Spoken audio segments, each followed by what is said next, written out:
नमस्कार विद्यार्थी मित्रांनो, डॉक्टर सुशील स्पॉटलाईट या आपल्या यूट्यूब चॅनलवर तुमचं सर्वांचं स्वागत आहे. या लेक्चरमध्ये आपण स्पॉटलाईट इयरबुक 2021ची नेमकी संकल्पना काय आहे, स्पॉटलाईट इयरबुक 2021 वाचताना तुम्ही कुठल्या गोष्टी लक्षात घेतल्या पाहिजेत आणि एकंदरीतच त्याचं स्वरूप आणि त्याची वैशिष्ट्य जी आहे ते डिस्कस करणार आहोत. बऱ्याचशा विद्यार्थ्यांना हे प्रश्न होते की नेमकं स्पॉटलाईट इयरबुक कसं आहे. तर ऑब्व्हियसली हे दुसरं वर्ष आहे आपलं. तर आधीचे जे विद्यार्थी आहेत, जे आधीपासून फॉलो करतात किंवा ज्यांनी लास्ट इयर बुक घेतलं होतं, तर त्यांना स्पॉटलाईट ही संकल्पना बऱ्यापैकी माहीत आहे. जे नवीन विद्यार्थी असतील किंवा जे चेंजेस लास्ट इयरच्या तुलनेमध्ये 2021मध्ये झालेले आहेत तेही आपण बघूयात. बरेचसे चेंजेस आपण केलेले आहेत. विद्यार्थ्यांचे जे फीडबॅक येतात त्याच्यानुसार लास्ट इयरचं जे इयरबुक आपलं होतं त्याच्यामध्ये आपण फक्त डेटा ओरिएंटेड ते इयरबुक ठेवलं होतं, पण या इयरबुकमध्ये आपण इमेजेस आणि बाकीच्या गोष्टी अजून ॲड करून त्याला थोडं लाईव्हली बनवलेलं आहे की विद्यार्थ्यांचा थोडासा तो एक रिलॅक्स स्पेस त्यांना मिळावा. तर तो एक मुद्दा याच्यामध्ये फार महत्त्वाचा आहे या इयरबुकच्या बाबतीमध्ये. ज्या लोकांनी हे आता घेतलेलं असेल ते अनुभवत आहेत आणि त्यांचे कमेंट्सही आणि फीडबॅकही आपल्याकडे आहेत. सो जाणून घेऊयात स्पॉटलाईट इयरबुक 2021ची नेमकी संकल्पना काय. स्पॉटलाईट इयरबुक 2021 तुमच्यासमोर आहे. जे आपलं फ्रंट पेज 2020चं होतं तेच आहे, फक्त याच्यामध्ये तारीख बदललेली आहे, बाकी दुसरा कुठलाही चेंज नाही. शेवटी ही स्पॉटलाईटची आयडेंटिटी आहे.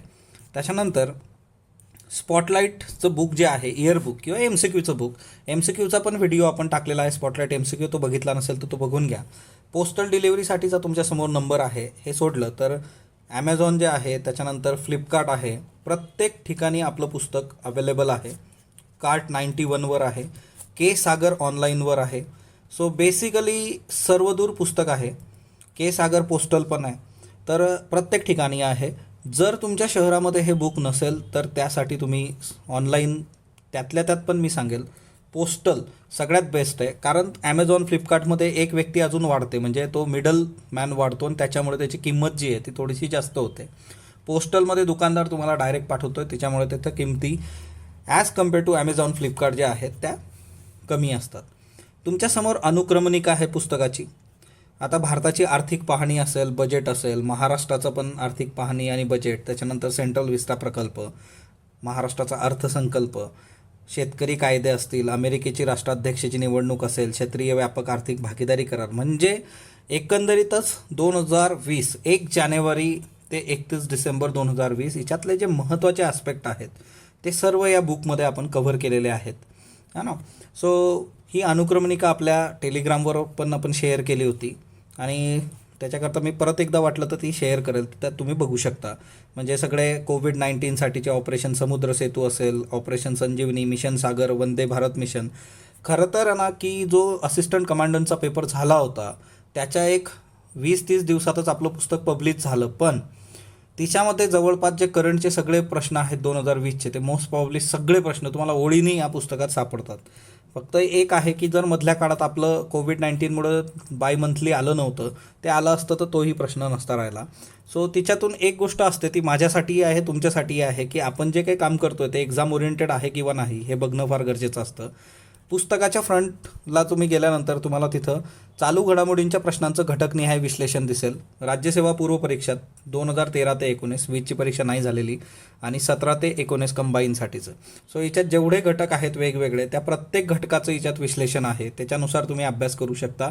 परीक्षा बदलल्यानंतर तुमचा जो फोकस आहे तोही बदलणं अपेक्षित आहे, कारण त्याच्यासाठीचं ते विश्लेषण त्यासाठीच दिलेलं आहे. त्याच्यानंतर स्पॉटलाईट इयरबुक किंवा स्पॉटलाईट जी लोक रेग्युलर फॉलो करतात त्यांना आपण एक गोष्ट आहे की करंट आणि त्याच्या जोडीला करंट बेस्ड बेसिक, म्हणजे चालू घडामोडीचा आपल्या सिलेबसशी संबंध जोडणं, हे आपण स्पॉटलाईटमध्ये करतो की जास्तीत जास्त प्रश्न टॅकल झाले पाहिजे. आणि मग हडप्पा संस्कृतीवर प्रश्न विचारण्याची जी काही स्पर्धा परीक्षा दाट शक्यता आहे ते बॉक्समध्ये दिलेलं आहे. का? कारण ही 5 स्थळं जी आहे ती बजेटमध्ये होती, त्या 5 वारसा स्थळांचा विकास करायचा. मग तुम्हाला हे करंट बेस बेसिकचे बॉक्स दिलेले आहेत, जेणेकरून अभ्यास करताना, इतिहास वाचताना तुम्ही त्या फोकसने ते काम कराल. बऱ्याचशा गोष्टी ज्या आहेत की ज्या सहजासहजी मिळत नाहीत त्या इथंच दिलेल्या आहेत करंट बेस बेसिकच्या, त्याही मी तुम्हाला दाखवतो. त्याच्यानंतर बघा की पिक्टोरियल रिप्रेझेंटेशन जे काही असतं तर हा सेंट्रल विस्टा प्रोजेक्ट आहे आणि बऱ्याचदा मग ते थोडं लाईव्हली होतं ह्या सगळ्या गोष्टी, की जे काही आपण वाचतो ते जर आपल्या पिक्टोरियल आलं तर तिच्यातून गोष्टी होतात. मांडणी जी आहे ती फार एक्झाम ओरिएंटेड आहे हा ना, कारण पॅराग्राफ आणि त्या फाफट पसारा तिच्यात परत तुम्हाला काहीतरी अंडरलाईन करायची गरज पडते. मग अशा कुठल्याही गोष्टी केलेल्या नाही, गोष्टी एकदम क्लिअर आहे बघा, की आकार काय आहे, क्षेत्रफळ किती आहे. टिपिकल एक्झाम ओरिएंटेड मांडणी ही आहे. पी आय बीच्या ज्या इमेजेस आहेत महत्त्वाच्या, पी आय बी असेल, माय गव्हर्नमेंट असेल, इस्रोच्या असतील, तर त्या आपण याच्यात समाविष्ट केलेल्या आहे. कारण ती ऑथेंटिसिटी वाढते बघा. आत्मनिर्भर भारत, तर याच्यातच तुम्हाला 1-2 MCQ सापडून जातात. जर हेच जर नीट केलं तर इथंच MCQ होतो. आता हे सगळं तुम्हाला मराठीत पण आहे, म्हणजे असं काहीच नाही की एखादी गोष्ट इंग्लिशमध्ये आहे ती मराठीत दिलेली नाही. इथं मराठीमध्ये तीच गोष्ट खाली प्रॉपरली आहे, पण अशा इमेजेससुद्धा आपण ॲड केलेल्या आहेत. आता भारत चीन किंवा नेपाळ चीन सीमावाद असेल, तुम्हाला प्रॉपर मॅप दिलेले आहेत, प्रत्येक मॅप दिलेला आहे. काही ठिकाणी नोटही टाकली, जसं क्षेत्रफळाच्या बाबतीत तुम्हाला मतमतांतरं वाटू शकतात, तर त्याही गोष्टी मी क्लिअर करून दिलेल्या आहेत, है ना. त्याच्यानंतर हे इकडं line of control, actual control असेल, लाईन ऑफ कंट्रोल असेल, सगळे मॅप्स आणि ते खूप प्रॉपरली आहेत की ज्याच्यावर आपल्याला येत्या काळात, आता हे सियाचीन ग्लॅसियर आहे बघा, UPSC प्रिलिम्सला प्रश्न होता याच्यावर. सो हे तुम्हाला प्रत्येक एक्झामला खूप चांगल्या पद्धतीने जर तुम्ही याला हे काम केलं. किंवा गलवानचं खोरं आहे, मग गुलाम रसूल गलवान कोण होता, गलवान व्हॅली काय आहे, गलवान नदी आहे बघा, श्लोक नदीला ती जाऊन मिळते, ही गलवान नदी आहे. म्हणजे तुम्हाला त्याचा जॅग्रोफिकल जो काही सिग्निफिकन्स परीक्षेच्या दृष्टीने तोही इथं खूप प्रॉपरली दिलेला आहे.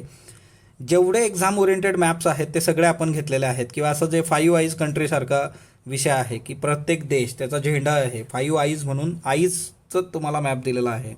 मग 9 आईज काय असतं, 14 आईज काय नेटवर्क असतं, 5 आईज, 9 आईज, याच्यामुळे काय होतं की तुम्हाला हे लक्षात ठेवायला सोपं जातं. मग ते फॉर्म्युलेशनच तसं बनवलेलं आहे. भौगोलिक मानांकन आपण नेहमी वाचतो, त्याचं बेसिक काय आहे, म्हणजे स्पॉटलाईटचं तेच एक आहे की सगळ्यात पहिले तो बेसिक, तो पाया मजबूत करणं. आणि त्याच्यानंतर म्हणजे हे सगळे जे आहेत की देवन हल्ली चकोटा हे एक फळ आहे. मग त्याच्यानंतर कोविल पट्टई कडलई मिठ्ठई, आता हा खाद्यपदार्थ, ही काय आहे, चिक्की आहे. आपल्याकडे जी चिक्की असते सेम आहे, गूळ आणि शेंगदाणे. फक्त एक कोविल पट्टी कडलई मिठ्ठई म्हटल्यानंतर मग ते थोडं हे होतं. पण तुम्ही जर हा फोटो बघितलेला असला तुम्हाला माहिती आहे की हा खाद्यपदार्थ आहे. GI टॅग काय आहे, मग तिच्यामध्ये हे सगळं तंजावूर नेटी वर्क काय असतं, पिक्टोरियल प्रेझेंटेशन, आणि त्याच्यामधून खूप चांगल्या पद्धतीने बेसिकला जोडून घेणं. आता बघा 2019मध्ये UPSCने याच्यावर प्रश्न विचारला होता, पर्टिक्युलरली व्हल्नरेबल ट्रायबल ग्रुप्स. याच्यावर MPSCचेही प्रश्न तुम्हाला सापडतील, MPSCमध्येही प्रश्न आहे. आता खरं तर न्यूज काय होती, तर न्यूज होती ओडिसामधल्या बोंडा जमातीतील आदिवासी लोकांना करोनाचा प्रादुर्भाव झालेला आहे. मग आता ही बोंडा जमात जी होती ती PVT होती, किंवा अंदमान ग्रेट अंदमानीज जी काही जमात आहे तिच्यात पण 5 नागरिकांना करोनाची लागण झाली. मग तिच्यामध्ये हे ग्रेट अंदमानी जे आहेत ते पण PVT आहे, किंवा अंदमान बेटावर एकूण 5 जमाती आहेत. मग तुम्हाला हा कन्सेप्ट माहीत असला पाहिजे, कारण न्यूजमध्ये जर येतं आहे की पर्टिक्युलरली व्हल्नरेबल जे काही ट्रायबल ग्रुप्स आहेत, तर त्या ट्रायबल ग्रुप्स मग ते काय असतं, तर मग PVTGS त्याचं बेसिक आहे, म्हणजे करंट बेसला घेऊन ही गोष्ट आपण केलेली आहे. त्याच्यानंतर ऐतिहासिक असेल, दारा शिको आहे बघा, दारा शिकोची कबर शोधायचे प्रयत्न चालू आहेत, त्याच्यासाठीची समिती आहे, है ना. ही कबर तुम्हाला इथं फोटो दिलेला आहे. किंवा दारा शिकोवर पुस्तक आलेलं आहे, the emperor who never watch, है ना, सुप्रिया गांधी. मग हा दारा शिको तुम्हाला एका ठिकाणी दिलेला आहे. दारा शिकोचे सगळे ऐतिहासिक रेफरन्स इथे येतात. म्हणजे काय आपण वाचलं पाहिजे, कुठल्या गोष्टींवर आपला फोकस असला पाहिजे, तेही तुमचं इथून कव्हर होतं. म्हणजे स्पॉटलाईट हे लिटरली फक्त करंट असं नाही आहे, याच्याबद्दल तुम्हाला बऱ्याचशा गोष्टी क्लिअर होऊन जातात. जसं हे G7ची परिषद आहे बघा, मग G7ची परिषद आहे तर त्याचं सगळं बेसिक तुम्हाला तिथं देणं. त्याच्याबरोबरच खाली बघा G7, G8, G20, मग इथून तुमचं ते फार क्लिअर होऊन जातं की हे एकदा हे केला की मग प्रश्न संपून जातो. UPSC प्रिलिम्सला सिंपल प्रश्न होता यावेळी, G20चे सदस्य असलेले देश. पर्यावरण हे चॅप्टर जे आहे ते तुम्ही नक्कीच एन्जॉय कराल. याच्यातलं तुम्हाला पिक्टोरियल याच्यात प्रत्येक गोष्ट दिलेली आहे. प्रत्येकाचा IUCN दर्जा काय असेल, किंवा त्याच्यासाठीचं नेमकं काय गरजेचं आहे एक्झामला, त्या सगळ्या गोष्टी याच्यात आहेत. किंवा एखादी संज्ञा आहे अरिबाडा, की एकत्रितपणे घरं बांधून माद्या त्यात अंडी देतात, अरिबाडा. आणि मग हे सगळं अरिबाडाचं पिक्चरायझेशन, या सगळ्या गोष्टी आपण तिच्यात टाकलेल्या आहेत. महत्त्वाच्या गोष्टी याच्या अनुषंगाने ज्या येतात, भितरकनिका राष्ट्रीय उद्यान, मग तिच्यातले वेटलँड्स. म्हणजे काय की एक विषय घेतल्यानंतर तो कम्प्लिटली प्रॉपर तुमच्यासमोर रिप्रेझेंट करणं. आता मथुरामध्ये हत्तींचं पहिलं हॉस्पिटल आपण वाचतो, पण कसं आहे ते नेमकं, तर हे तुमच्यासमोर आहे wild life SOS elephant hospital. हे हत्तींचं हॉस्पिटल असं आहे. मग ह्या गोष्टी सगळ्या आपण तिच्यामध्ये घेतलेल्या आहेत. त्याच्यानंतर गौर, बायसन जेवढे काही आहे ते सगळं पिक्टोरियल आहे. आता हे ऑपरेशन समुद्र सेतू, मग ऑपरेशन समुद्र सेतू आता हे गव्हर्नमेंट ऑफ है ना डिफेन्स, त्याची तिथून घेतलेली इमेज आहे बघा. INS जलाश्व, INS मगर आहे, ऑपरेशन संजीवनी आहे ना. किंवा त्याच्याबरोबरच कोविडचा एक स्पेशल चॅप्टर आहे आणि त्या चॅप्टरला पण इतकं प्रॉपर डिवाईड केलेलं आहे की महाराष्ट्राच्या न्यूज, प्रादेशिक न्यूज, पंतप्रधानांसंबंधीच्या न्यूज, उपाययोजना काय, नकारात्मक काय, सकारात्मक काय, कोविडचे ॲप कुठले आहेत समजा, त्याच याच्यात त्याच्या समित्या कुठल्या आहात, तर ह्या सगळ्या गोष्टी याच्यामध्ये तुम्हाला मिळतील. योजनांच्या बाबतीमध्ये कुठल्या योजनेला 5 वर्ष कंप्लीट झाले, जसं फॉर एक्झाम्पल मृदा स्वास्थ्य पत्रक आहे बघा, सॉईल हेल्थ कार्ड. मग जिथं जिथं काही टॅगलाईन आहेत, जसं स्वस्त धरा खेत हरा, सिम्पली विचारलं जाऊ शकतं. अशा ज्या इमेजेस आहेत त्याही ॲड केलेल्या आहेत. ज्या बेसिक गोष्टी आहेत तर त्या सगळ्या तुम्हाला खूप प्रॉपरली याच्यात दिलेल्या आहेत योजनांच्या बाबतीमध्ये. सिम्पल आहे. म्हणजे इथं हुनर हाट बघा, हुनर हाट, हस्तकला, पाककृती आणि संस्कृतीचा मोठा मेळावा, बोधवाक्य जे आहे त्याचं, मग तेही दिलेलं आहे.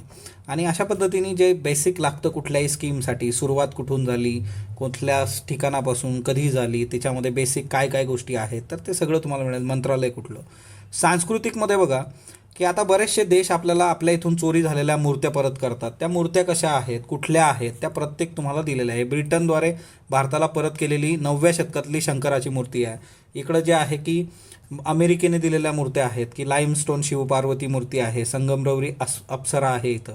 तर हे सगळं जे आहे ते पिक्टोरियल याच्यात तुम्हाला दिलेलं आहे. मागच्या वेळेस फक्त असं होतं की आपण इतकं पिक्टोरियल याच्यावर फोकस्ड नव्हतो. आपण डेटा आणि दॅट्स इट, की बाबा अभ्यास करणारा विद्यार्थी आणि त्याने ते वर्क करावं, दॅट्स इट, असा एकदम सिम्पल फंडा होता. पण विद्यार्थ्यांचं होतं की थोडं इमेजेस असलं तर हेल्पफुल होतं. आणि इमेजेस टाकताना पण त्या एक्झाम ओरिएंटेडच टाकल्या. आता हे राम मंदिर अयोध्या त्याचा हा इमेज आहे आणि तिथं तुम्हाला मग मंडप काय असतं, म्हणजे तुम्ही जर आर्किटेक्चर, आर्ट अँड कल्चरचा विचार केला तर मग शिखर काय आहे, गर्भगृह काय असतं, म्हणजे मंदिराची जी ठेवण, मग नागर शैली काय, द्रविड शैली काय आहे ना, वेसर शैली काय, मग ह्या ज्या गोष्टी आहेत ह्या सगळ्या तुम्हाला खूप प्रॉपरली तिथं दिलेल्या आहेत आणि एक्झाम ओरिएंटेड. मग तिच्यात पुरंदरदास आहेत.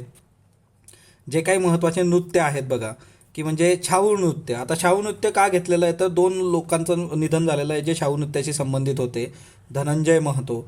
आणि मग शाहू नृत्य कसं असतं, त्याच्यानंतर पुलिकल्ली नृत्य कसं असतं. आजच्या हिंदूला बघा की एक जो काही मार्शल आर्ट आहे त्याच्या संबंधीची न्यूज आहे, मग तेही आता आपल्या जानेवारी-फेब्रुवारीच्या याच्यामध्ये येईल.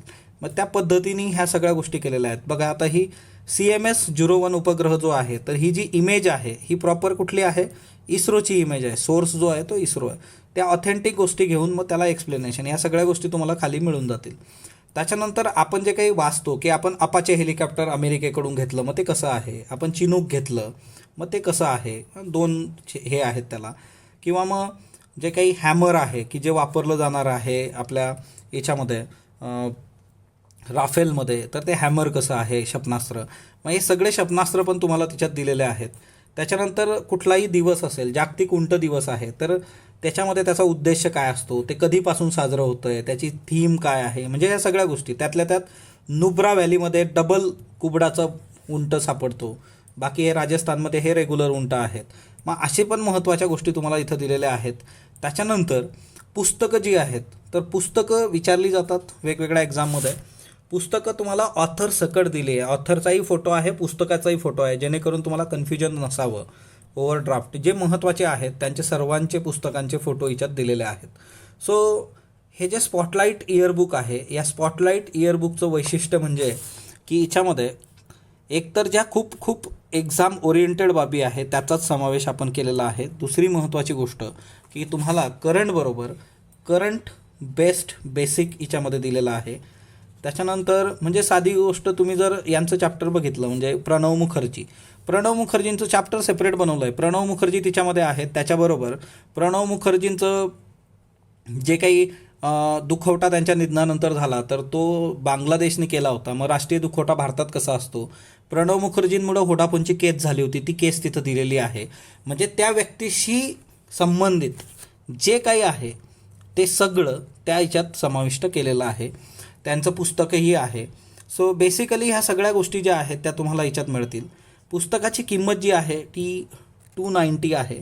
तुम्ही पेज क्वालिटी ज्या लोकांना बघितली असेल तिच्यावरून ते लक्षात येतं, कारण इतक्या इमेजेस आणि त्या हे करण्यासाठी तुम्हाला एक चांगली पेज क्वालिटी आहे, मग त्याच्यानुसार त्या गोष्टी होतात. आणि त्यातल्या त्यात पण मोस्ट प्रॉब्ली तुम्ही दुकानांवरून खरेदी केलं तुम्हाला 40% ऑफ आहे. सो पुस्तक तुम्हाला 175पर्यंतच पडतं. सो 365 दिवसांसाठी 175 है ना. तर किमान तेवढं आपण केलं पाहिजे. आणि जे विद्यार्थी स्पॉटलाईट रेग्युलर फॉलो करता, आय डोंट थिंक की त्यांच्यासाठी खरंच ही गोष्ट गरजेची होती. एक ट्रस्ट फॅक्टर आहे. आणि दुसरा जो आहे की माझं स्वतःचं जे वैयक्तिक मत आहे की अनुक्रमणिका बघून पुस्तक बिलकुल खरेदी करता कामा नये. अनुक्रमणिका हा काही भात नाही आहे की एक दाणा शिजलाय म्हटल्यानंतर सगळा भात उतरवा. अनुक्रमणिका शेअर करणं म्हणजे हे काही ट्रेंड्स काही लोकांनी इथं आणलेले आहेत, तर आपण त्याला बळी पडता कामा नये. जर तुम्ही स्पॉटलाईट फॉलो करताय तर तुम्ही फार क्लिअर असलं पाहिजे, असं माझं फार वैयक्तिक मत आहे. बाप दाखव नाही तर श्राद्ध कर, हातात घ्या, गोष्टी बघा, कम्पेअर करा, त्याच्यानंतर खरेदी करा. सो पुस्तक जे आहे ते तुम्ही आयदर तो तेवढा ट्रस्ट फॅक्टर असेल तुम्ही डायरेक्ट विकत घेऊ शकता, किंवा पुस्तक दुकानात जाऊन चाळा, बघा आणि त्याच्यानंतर खरेदी करा. That is the thing. तो एक फार महत्त्वाचा आस्पेक्ट आहे. स्पॉटलाईट बरोबर जोडलेला राहा. स्पॉटलाईटला लाईक करा, शेअर करा, सबस्क्राईब करा. धन्यवाद विद्यार्थी मित्रांनो.